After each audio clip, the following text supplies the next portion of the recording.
Hey, what's up guys?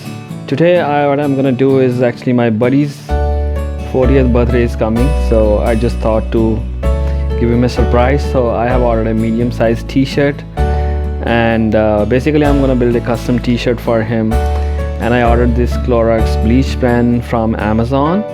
So what I have done is I have set up the table here, you can see, and I'm gonna use these clips to attach the t-shirt to the table, and then just write some messages and build a custom t-shirt. So let's see how it goes.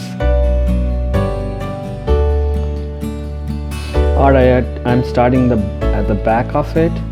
So I'm taking this clip and putting it towards the end of the table. If you don't have a table, you can use a cardboard or something, whatever holds it tight and doesn't move.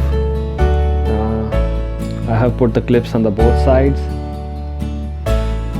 So I just started writing on it very slowly.